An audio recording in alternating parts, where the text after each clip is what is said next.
Rights of an unpaid vendor, ठीक है ना, वेंडर, ठीक है। अनपेड वेंडर वो होता है जो कि जिसको जो सेलर है उसको पैसा नहीं मिला है, ठीक है, सेक्शन 45 में होता है, ठीक है।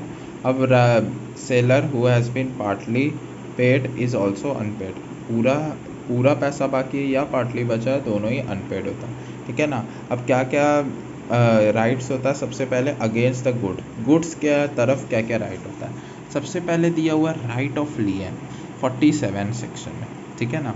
राइट ऑफ लियन होता है वो जब हम लोग गुड्स का ओनरशिप ट्रांसफ़र कर चुके हैं, गुड्स का ओनरशिप ट्रांसफ़र कर चुके हैं बायर का नाम में, ठीक है ना, लेकिन उसका पोजीशन सेलर के पास है, पोजीशन हम लोग के पास है, ठीक है, गुड्स उसके पास है लेकिन ओनरशिप ट्रांसफ़र कर दिया, तब वो क्या करेगा, तब वो गुड्स को भेजेगा नहीं, ठीक है ना, अपने पास रखेगा, जिसको बोला जाता है, ठीक है, जिसको रिटेन करेगा, रिटेंशन करेगा, ठीक है, डॉक्ट्रिन ऑफ रिटेंशन, ठीक है। फिर उसके बाद इसमें क्या क्या क्या 3 चीज़ होना चाहिए, ठीक है ना। हाँ, ownership pass to the buyers must be in position of the seller, seller के पास ही होना चाहिए वरना नहीं कर पाएगा राइट ऑफ लियन। और तीसरा है whole part of price must be unpaid, ठीक है ना, होल और part of the price must be remain unpaid, ठीक है ना। क्या क्या हो सकता है, ठीक है, कब कब होता है, जब गुड्स का पैसा क्रेडिट में नहीं दिया हुआ है, ठीक है ना, क्रेडिट वाला सिस्टम नहीं है और अभी तक नहीं दिया। फिर उसके बाद क्रेडिट में तो दिया गया लेकिन क्रेडिट का पीरियड एक्सपायर हो गया। तीसरा है बायर इंसॉल्वेंट बन जाता है।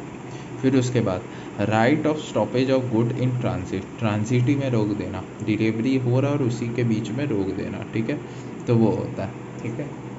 पेमेंट ऑफ प्राइस तो किया नहीं होगा तभी ना अनपेड सेलर है, ठीक है, must be unpaid seller, good must be in transit, buyer must become insolvent, ठीक है ना, property in goods must have, ठीक है ना, उसका ओनरशिप जा चुका है बायर पे, ठीक है ना, लेकिन पोजीशन किसके पास है, डिलीवरी मैन या कैरियर वाला बेरी के पास है। राइट ऑफ रीसेल, ठीक है ना, राइट ऑफ रीसेल भी होता है अनपेड सेलर का, कि जब हम लोग राइट ऑफ लियन या गुड और स्टॉपेज ऑफ ट्रांजिट करें तो वहाँ पर वो वाला गुड्स को सेलर बेच भी सकता है, रीसेल कर सकता है, ठीक है ना।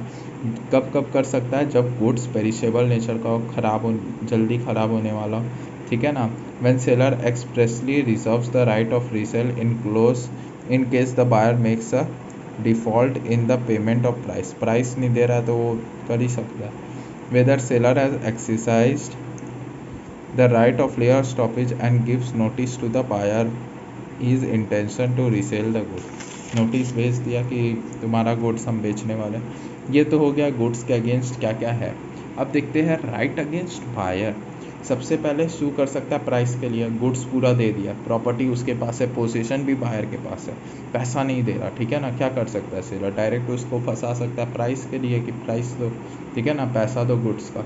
फिर उसके बाद suit for damage of non acceptance, ठीक है ना, कभी कभी गुड्स देता है और वो रिफ्यूज़ कर देता है एक्सेप्ट करने में, ठीक है ना, डिलीवरी मैन आता है, ठीक है ना, मना कर देता है कि हमको नहीं चाहिए, ठीक है, तो इसके लिए डैमेजेस मांगेगा।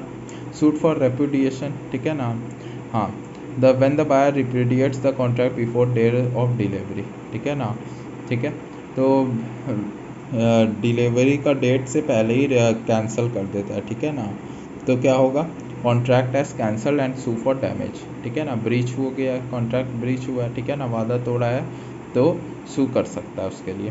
फिर उसके बाद सूट फॉर इंटरेस्ट, ठीक है ना। अब देखो इतना दिन से जो ये इन लोग का कॉन्ट्रैक्ट चल रहा था, वो प्लानिंग किया था सेलर की, हाँ ऐसे गुड्स भेजना है ये वे, ठीक है ना, और इतना टाइम से जो वो पेमेंट नहीं किया तो उसके ऊपर भी इंटरेस्ट लगता है, ठीक है ना।